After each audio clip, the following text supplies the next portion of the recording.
রিজিক কি কি পাবেন, আপনার রিজিক সব লেখা হয়ে গেছে। এখন আপনারা কি রিজিকটাকে হালাল পথে চাচ্ছেন না হারাম পথে? যদি হালাল পথে চান ওই অ্যামাউন্ট অফ রিজিকই পাবেন, যদি হারাম পথে চান ওই রিজিকই পাবেন, এর বাইরে যাবে না রিজিক। যাবে যাহলে সবর করেন, আল্লাহ পাক হালাল পথেই রিজিক দিবে ইনশাআল্লাহ। রিজিক বৃদ্ধির জন্য কিছু আমল আছে, তার মধ্যে শ্রেষ্ঠ আমল হচ্ছে নামাজ, এর সাথে চাশতের নামাজ পড়া। চাশত মানে সলাতুদ দুহা, এর আগে ইশরাকের নামাজ আছে। রিজিক বৃদ্ধির জন্য আত্মীয়তার সম্পর্ক বজায় রাখতে হয়, আত্মীয়তার সম্পর্ক বজায় রাখলে রিজিক প্রশস্ত হবে। বেশি বেশি যে আল্লাহর জিকির করে এবং কোরআন তেলাওয়াত করে তার রিজিক বাড়ে আলহামদুলিল্লাহ, এবং যে আল্লাহর রাস্তায় খরচ করে তার রিজিক বাড়ে। এই রিজিক বাড়ার কিছু পলিসি আছে। সবচেয়ে শ্রেষ্ঠটা হচ্ছে নামাজ, আল্লাহর জিকির তেলাওয়াত, এরপর আমলের মধ্যে আত্মীয়তার সম্পর্ক বজায় রাখা। নবীজি বলছেন কেউ যদি চায় যে তার রিজিকটা লম্বা হোক, হায়াতটা লম্বা হোক, সে যেন আত্মীয়তার সম্পর্ক বজায় রাখে। আত্মীয়তার সম্পর্ক এখন আস্তে আস্তে নষ্ট হয়ে যাচ্ছে না? খেয়াল করে দেখেন, আত্মীয়তার সম্পর্ক আপনি বজায় রাখবেন। মনে রাখবেন, আমি বারবার একটা কথা বলেছি আপনাদের ওয়াজ মাহফিলে, যে পৃথিবীতে যে কাজই করবেন আল্লাহর সন্তুষ্টির জন্য করবেন। আত্মীয়তার সম্পর্ক বজায় রাখবেন আল্লাহর সন্তুষ্টির জন্যে, তাদের কাছে কিছু পাওয়ার আশায় না। যখনই আপনি কারো কাছে কিছু পাওয়ার আশা করবেন আপনি কষ্ট পাবেন। যখনই কারো কাছে কিছু পাওয়ার আশা করবেন আপনি কষ্ট পাবেন। কারো কাছে এত বেশি পাওয়ার আশা করবেন না। কার কাছে পাওয়ার আশা করবেন? আল্লাহর কাছে, যে আমি এই কাজটা করছি আল্লাহ আমাকে পুরস্কার দিবে ইনশাআল্লাহ। আমি আত্মীয়তার সম্পর্ক বজায় রাখছি কেন?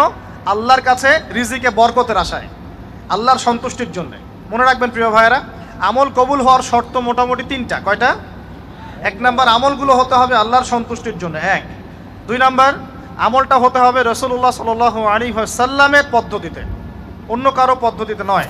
3 নাম্বার, আমলটা করার জন্যে আপনার রিজিকটা হতে হবে হালাল।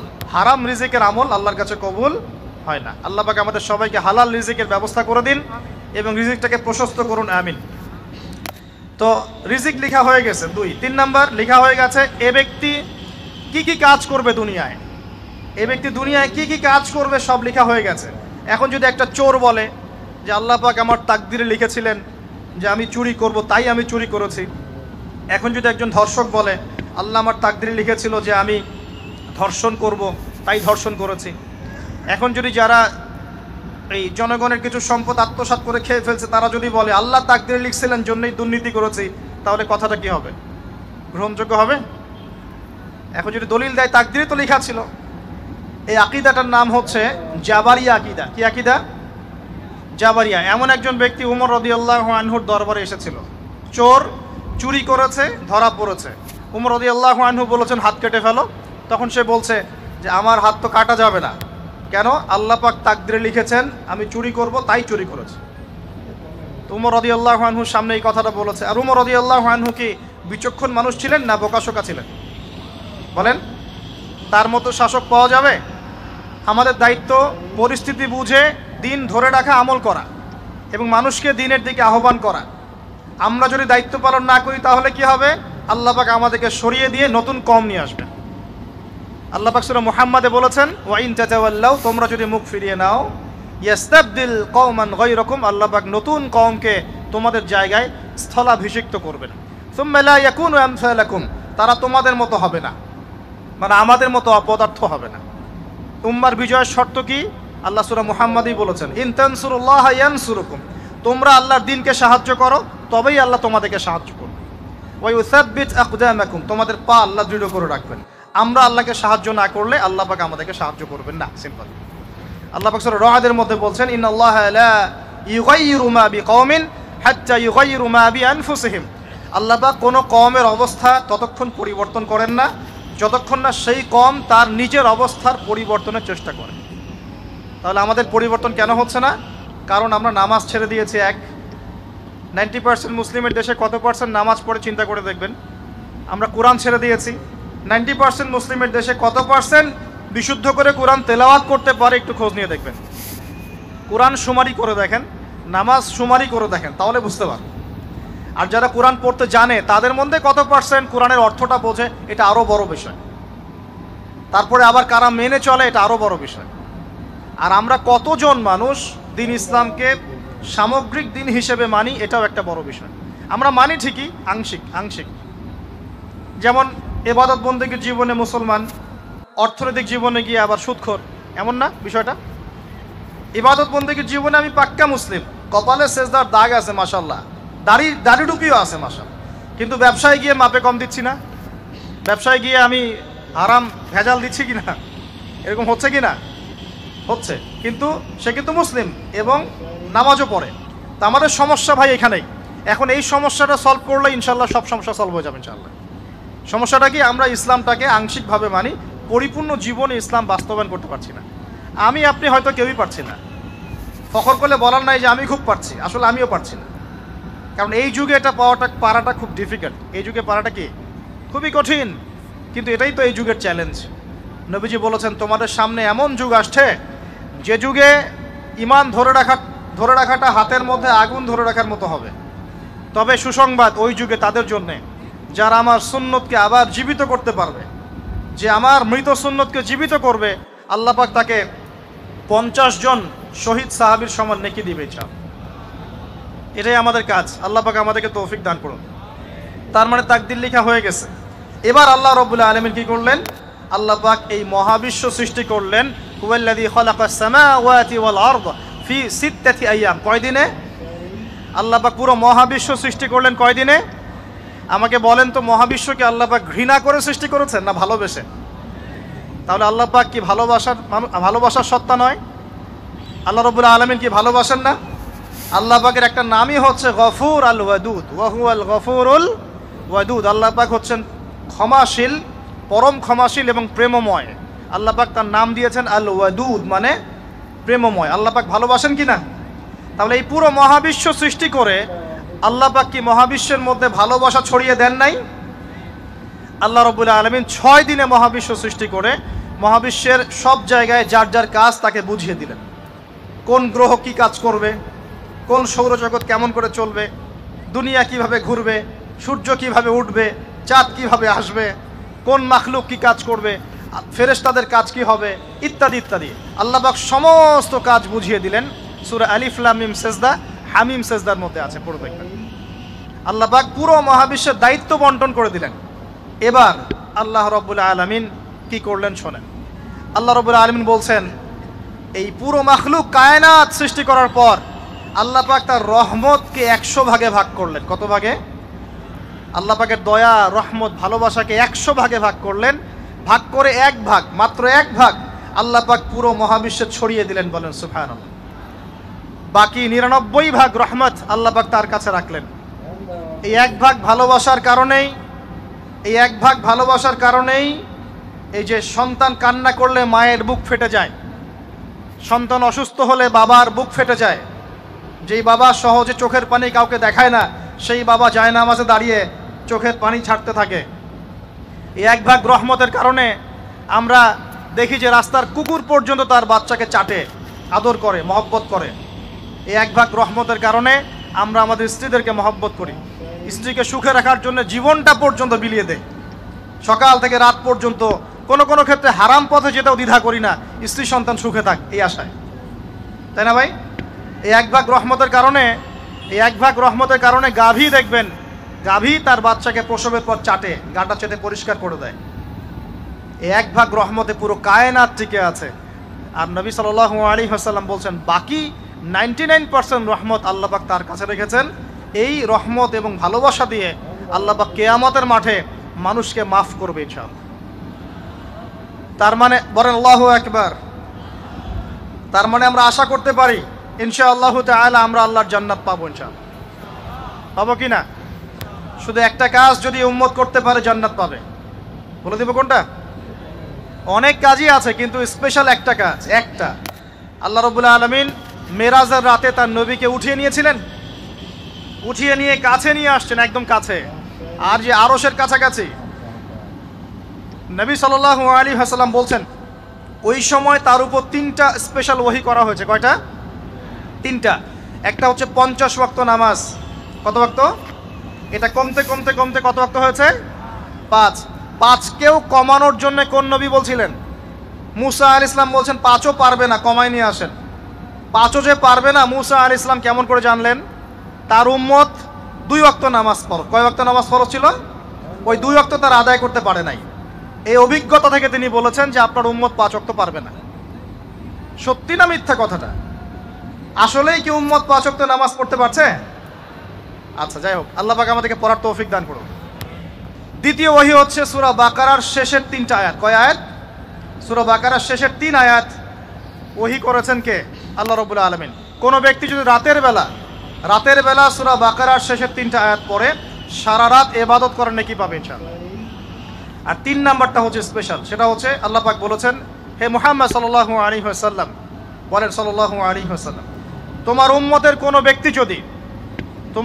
কোনো ব্যক্তি যদি আসমান জমিনের সমান গুনাহ নিয়ে আমার সামনে দাঁড়ায়, আসমান জমিন সমান গুনাহ নিয়ে আমার সামনে দাঁড়ায়, কিন্তু আমার সাথে শিরকের পাপ নাই, আমার সাথে কোনো শিরকের পাপ করে নাই, ইনশাআল্লাহ আমি আল্লাহ তার সামনে আসমান জমিন সমান ক্ষমা নিয়ে হাজির হব ইনশাআল্লাহ। তার মানে আমরা যদি ইনশাআল্লাহ তাআলা শিরকের পাপ থেকে দূরে থাকতে পারি, ইনশাআল্লাহ আশা করা যায় আমরা আল্লাহর সন্তুষ্টি পাবো ইনশাআল্লাহ। এরপর আল্লাহ রাব্বুল আলামিন কি করলেন? আল্লাহ রাব্বুল আলামিন পুরো মহাবিশ্ব সৃষ্টি করে সব দায়িত্ব ভাগ করে দিলেন। ভাগ করে দেওয়ার পরে আল্লাহ পাক জান্নাত জাহান্নাম সৃষ্টি করেছেন কিনা? আচ্ছা, জান্নাত এবং জাহান্নাম কার কার জন্য সৃষ্টি করেছেন বলেন? জিন আর মানুষ। আচ্ছা, এখন জান্নাতের চেয়ে কি শান্তির কোনো জায়গা আছে? আচ্ছা, এই জান্নাত কার জন্য সৃষ্টি করেছেন? জিন আর মানুষ। আচ্ছা, তাহলে আল্লাহ পাক মানব জাতিকে ভালোবাসেন কিনা? ভালোবাসেন কিনা?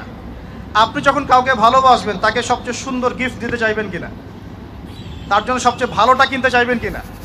আল্লাহ পাক জান্নাত তৈরি করেছেন কাদের জন্য? আমাদের জন্য। তার মানে আল্লাহ পাক আমাদেরকে ভালোবাসেন কিনা? অবশ্যই বাসেন। আল্লাহ রাব্বুল আলামিন জাহান্নামও তো সৃষ্টি করেছেন। এখন যদি বলি যে তাহলে আল্লাহ পাক কি আমাদেরকে ভালোবাসেন না, জাহান্নামে কিভাবে দিবেন? উত্তরটা কি হবে তাহলে? উত্তর হচ্ছে এই যে যদি আল্লাহ না করুক কোনো ব্যক্তি জাহান্নামে যায়, তাহলে বুঝতে হবে সেই ব্যক্তি জাহান্নামে যাওয়ার যোগ্য ছিল বলেই জাহান্নামে গিয়েছে। কথা কি বুঝতে পারছেন? আর যদি কোনো ব্যক্তি জান্নাতে যায়, তাহলে বুঝতে হবে সেই ব্যক্তির উপর আল্লাহ পাক দয়া করেছেন বলেই সে জান্নাতে গিয়েছে। মানুষ তার আমল দিয়ে জান্নাতে যেতে পারবে না, মানুষ তার আমল দিয়ে জান্নাতে যেতে পারবে না, আল্লাহর দয়া অনুগ্রহ দিয়ে জান্নাতে যাবে ইনশাআল্লাহ তাআলা। আল্লাহ পাক আমাদের সবাইকে সেই দয়া অর্জন করার তৌফিক দান করুন। সামনে রহমত পাওয়ার একটা সুবর্ণ সুযোগ আসছে, সেটা হলো রমজান মাস। কি মাস? রমজান মাস। আমরা দোয়া করি আল্লাহ পাক আমাদের সবাইকে সুস্থতার সাথে রমজানের সবগুলো রোজা রাখার তৌফিক দান করুন। নবীজি বলেছেন এই মাসে যে ইবাদত করে তার গুনাহ মাফ করাতে পারলো না, তার জন্য ধ্বংস। বলে নাউজুবিল্লাহ। আমরা তো রমজান আসার আগে দুনিয়াবি প্ল্যান করছি, রমজানে কিভাবে ব্যবসায় উন্নতি করব, রমজানে কিভাবে বেশি লাভ করব। হ্যাঁ, তো রমজান মাস হচ্ছে ইবাদতের মৌসুম। আল্লাহ পাক আমাদের সবাইকে রমজান মাসে 5 ওয়াক্ত নামাজ পড়ার তৌফিক দান করুন, কোরআন তেলাওয়াত করার তৌফিক দান করুন, কোরআন বুঝে পড়ার তৌফিক দান করুন, তারাবির নামাজ জামাতে পড়ার তৌফিক দান করুন, এবং বেশি বেশি মানুষকে ইফতার করানোর তৌফিক দান করুন। যাদের যাকাত ফরজ হয়েছে যাকাত দিচ্ছেন না, আল্লাহর ওয়াস্তে রমজান মাসে যাকাত দিয়ে দিবেন ইনশাআল্লাহ। আর আমি কিন্তু আগেই বলেছি রমজান মাসে ভাই দ্রব্যমূল্যের দাম কিন্তু খুব চড়া ওঠানামা করবে। অতএব যাদের সামর্থ্য কম তাদের ঘরে ইফতার পৌঁছে দেওয়ার দায়িত্ব কার? আমাদের। যাদের সামর্থ্য আছে তারা, যারা সামর্থ্যবান নয় তাদের ঘরে ঘরে মাসের বাজার পৌঁছে দেবেন ইনশাআল্লাহ তাআলা। আল্লাহ পাক তৌফিক এনায়েত করুন বলি আমি। এবার দেখেন আল্লাহ পাক সৃষ্টি করলেন আদম আলাইহিস সালামকে। কাকে? এর আগে আল্লাহ পাক জিন জাতি সৃষ্টি করেছেন, আমি ওইদিকে যাচ্ছি না, আমি মানুষের কথা বলছি। আদম আলাইহিস সালামকে আল্লাহ পাক কেমন করে সৃষ্টি করেছেন? আল্লাহ পাক সূরা সাদের মধ্যে বলেছেন যে খলাকতু বিয়াদাই, খলাকতু বিয়াদাই, আমি আদমকে আমার হাত দিয়ে সৃষ্টি করেছি। কি দিয়ে? হাত দিয়ে। এটা কি ভালোবাসার বহিঃপ্রকাশ নয়? আল্লাহ পাক কি আমাদেরকে ভালোবাসেন না? ভালোবাসেন। আচ্ছা, এই দুনিয়াতে যত কিছু আছে, এই দুনিয়ার আকাশ বাতাস নদী নালা পানি অক্সিজেন সবকিছু কার জন্য সৃষ্টি করা হয়েছে? গরু ছাগলদের জন্য, মানুষের জন্য। মূল দায়িত্ব কার? মূল অধিকার কার? মানুষের নয় কি? তাহলে এই পুরো বিষয়গুলো কি আল্লাহ পাকের ভালোবাসার বহিঃপ্রকাশ নয়? হ্যাঁ। আচ্ছা, এবার আসেন, আল্লাহ পাক আদম আলাইহিস সালামকে সৃষ্টি করে সমস্ত নাম শিক্ষা দিয়েছেন। এই যে নাম শিখানো মানে জ্ঞান শিখানো, এই জ্ঞান শিখানোটা কি আল্লাহর দয়া ভালোবাসা নিদর্শন নয়? একটু ধরাই দিচ্ছি আপনাদেরকে। এবার সামনে আসেন, আল্লাহ পাক ফেরেশতাদের সামনে তাকে উপস্থাপন করলেন, করে বললেন সব ফেরেশতা তোমরা যারা আছো সেজদা করো আদমকে। এই যে আমাদের পিতাকে সম্মানিত করা হচ্ছে, এটা কি ভালোবাসার বহিঃপ্রকাশ নয়? এবার আমাদের পিতাকে সম্মানিত করা হলো, ইবলিস সেজদা করলো না, সে কিয়াস করলো, বাতিল কিয়াস, যুক্তি দিল আমি তার চেয়ে শ্রেষ্ঠ ইত্যাদি। আল্লাহ পাক ইবলিসকে অভিশপ্ত করলেন, আমাদের পিতা তাকে জান্নাতে রাখলেন। এই যে জান্নাতে রাখলেন, এটা কি আল্লাহ পাকের ভালোবাসা নয়? এবার আল্লাহ পাক আদম আলাইহিস সালামের পাঁজর থেকে সৃষ্টি করলেন তার স্ত্রী হাওয়া আলাইহিস সালামকে। উভয়ের মাঝখানে ভালোবাসা দিয়ে দেওয়া হয়েছে, বলেন সুবহানাল্লাহ। এই জেনা ভালোবাসা নিদর্শন নয়, বিয়ে শাদী হচ্ছে ভালোবাসার নিদর্শন। আল্লাহ পাক বলেছেন সূরা রুমের মধ্যে, ওয়াজআলা বাইনাহুমা মাওয়াজ্জাতা ওয়া রাহমা, আমি আল্লাহ স্বামী স্ত্রীর মধ্যে ভালোবাসা এবং হৃদ্যতা সৃষ্টি করে দিয়েছি, বলেন সুবহানাল্লাহ। তার মানে এই হারাম সম্পর্ক যেটা দেখছেন, এটা হলো একটা জেনার পথ। আর যখন আমরা হালালভাবে বিয়ে শাদী করবেন, আপনারা করবেন, তখন দেখবেন আল্লাহ পাকের পক্ষ থেকে ভালোবাসা সৃষ্টি হয়ে যাবে ইনশাআল্লাহ। অতএব ওয়াদা করতে পারি তো আল্লাহর কাছে, নিজের চরিত্রকে পবিত্র রাখবো ইনশাআল্লাহ, হারাম কোনো সম্পর্কে যাবো না ইনশাআল্লাহ। হালাল উপার্জনের সোর্স হয়ে গেলেই দিনদার মেয়ে দেখে বিয়ে করে ফেলবেন ইনশাআল্লাহ। অন্য কোনো পথে যাবেন না, কোনো হারাম পথে যাবেন না, ওয়াদা করেন ইনশাআল্লাহ? রাজি আছেন তো ইনশাআল্লাহ? আল্লাহ কবুল করুন, আমিন। আর বিয়ের সময় অবশ্যই দিনদারিতা দেখবেন, অন্য কিছু না, অন্য কিছু পরে, দিনদারিতা আগে। দিনদারিতা আছে, নামাজ পড়ে, পর্দা করে, মাশাআল্লাহ সব দিক ঠিক আছে, তারপরে দেখবেন আপনি অন্য কিছু, তার আগে নয়। কথা ঠিক আছে? একইভাবে মেয়েদের ক্ষেত্রেও, যে আগে দেখবেন না ছেলে কত বড় চাকরি করে, ছেলের কত বড় বাড়ি আছে, গাড়ি আছে, এটা পরে। আগে দেখবেন ছেলে নামাজি কিনা, সুন্নত আছে কিনা, ইসলামের জন্য তার সফট কর্নার আছে কিনা, ইসলাম প্র্যাকটিস করে কিনা, এগুলো আগে দেখবেন। এগুলো না দেখলে কি হবে জানেন? বিয়ের 1 বছর 2 বছর পরেই বুঝতে পারবেন দুনিয়াটা জাহান্নাম হয়ে গেছে, নাউজুবিল্লাহ। দুনিয়াতেই তখন জাহান্নামের আযাবের স্বাদ ভোগ করতে হবে, নাউজুবিল্লাহ। আল্লাহ পাক আমাদেরকে হেফাজত করুন, আমিন। তো এই যে আল্লাহ পাক আদম আলাইহিস সালামের পাঁজর থেকে সৃষ্টি করলেন কাকে, এবং ভালোবাসা দিয়ে দিলেন উভয়ের মাঝখানে, এটা কি আল্লাহ পাকের দয়া নয়? আল্লাহ পাক ভালোবাসেন না? এবার দেখেন, গাছের কাছে যেতে নিষেধ করলেন, আমি কিন্তু শর্ট করে বলছি, গাছের কাছে যেতে নিষেধ করলেন, তোমরা জান্নাতে থাকো, খাও, যা ইচ্ছা করো, কিন্তু ওয়ালা তাকরাবা হাদিহিশ শাজারা, এই গাছের কাছেও যাবে না। একটা পরীক্ষা, জাস্ট একটা পরীক্ষা। এখানে কিন্তু বলা হচ্ছে গাছের কাছেও যাবে না, বলা হচ্ছে না যে গাছের ফল খাবে না। ঠিক যেমন আল্লাহ বলেছেন তোমরা জেনার কাছেও যাবে না, আল্লাহ পাক কিন্তু বলেন নাই জেনা করবে না, আল্লাহ পাক বলেছেন তোমরা জেনার কাছেও যাবে না। তো এখান থেকে আমরা এই হুকুমটার কঠোরতা বুঝতে পারি। তো প্রিয় ভাইরা, এখানে আমাদের পিতামাতা শয়তানের প্রলোভনে পড়ে গেলেন। কেন পড়লেন? শয়তান ওয়াসওয়াসা দিল যে আমি কি তোমাদেরকে এমন গাছের কথা বলে দিব যে গাছের কাছে গেলে বা যার ফল খেলে তোমরা চিরস্থায়ী জীবন পাবে এবং তোমরা ফেরেশতা হয়ে যাবে, এরকম কথা বলল, এবং তোমরা কোনোদিন মরবে না। হাল আদুল্লুকা আলা শাজারাতিল খুলদি ওয়া মুলকিন লা ইয়াবলা, এই দুটো ওয়াসওয়াসা, চিরস্থায়িত্বের ওয়াসওয়াসা এবং অমরত্বের ওয়াসওয়াসা দিয়ে আমাদের পিতামাতাকে নিয়ে গেল। এখন আমাদের পিতামাতা কি ফল খেয়েছিলেন কি খান নাই? আচ্ছা, এখন আল্লাহ পাকের দৃষ্টিতে অন্যায় হয়েছে কিনা? এরপরে আমাদের পিতামাতা কি করলেন? বললেন রব্বানা যালামনা আনফুসানা ওয়া ইল্লাম তাগফির লানা ওয়া তারহামনা লানাকুনান্না মিনাল খাসিরিন। এই যে দোয়াটা তারা করলেন, এই দোয়াটা করার পরে আল্লাহ পাক কি তাদেরকে মাফ করে দিয়েছেন কি দেন নাই? বলেন, কথা বলেন। আল্লাহ পাক মাফ করে দিয়েছেন কি দেন নাই? এই যে অন্যায় করার পরেও আল্লাহ যে ক্ষমা করে দেন, মানে গুনাহ করার পরেও যে আদম সন্তানকে আল্লাহ পাক মাফ করে দেন, এটা কি আল্লাহ পাকের রহমত, দয়া কি নয়? আচ্ছা, এটা আল্লাহ পাকের নিদর্শন ছিল ভালোবাসার। এরপর আল্লাহ পাক দুনিয়াতে পাঠিয়ে দিলেন, কারণ এটা পরীক্ষা, দুনিয়াটা পরীক্ষার জায়গা, পরীক্ষা দিচ্ছি আমরা এখানে। এখন পরীক্ষার ক্ষেত্রে কি আল্লাহ পাক আমাদেরকে একা ছেড়ে দিয়েছেন? আল্লাহ পাক কি আমাদেরকে একা ছেড়ে দিয়েছেন? না, আল্লাহ পাক দুনিয়াতে পাঠিয়ে আমাদেরকে গাইডলাইন দিয়েছেন কিনা, কিভাবে চলতে হবে, কি করা যাবে, কি করা যাবে না, কিভাবে চলবো, কিভাবে চলবো না। আল্লাহ পাক কি ওহী নাজিল করেছেন কিনা? এই ওহী নাজিল করাটা কি আল্লাহ পাকের রহমত কিনা, আল্লাহ পাকের দয়া কিনা, ভালোবাসা কিনা? আল্লাহ পাক কি একা ছেড়ে দিয়েছেন না নবী রসুল পাঠিয়েছেন? এই যে নবী রসুলদেরকে পাঠিয়েছেন, এই নবী রসুলগণ কি আল্লাহর পক্ষ থেকে রহমত কিনা? বলেন। না হলে আমরা কি করতাম? দুনিয়াতে কেমন করে চলতাম, কিভাবে পথ খুঁজে পাইতাম, কেমন করে ইবাদত করতাম, আমরা কি জানতে পারতাম? আল্লাহ পাক রহম করে, ভালোবেসে, দয়া করে নবী রসুল পাঠিয়েছেন, আসমানি কিতাব পাঠিয়েছেন, বলেন সুবহানাল্লাহ। এখন এই নবীদের সিলসিলায় আল্লাহ পাক যে সর্বশেষ নবী মুহাম্মদ সাল্লাল্লাহু আলাইহি ওয়াসাল্লামকে পাঠিয়েছেন, এইটা দয়া কি না? এটা আল্লাহ পাকের দয়া নয়? আল্লাহ পাকের রহমত নয়?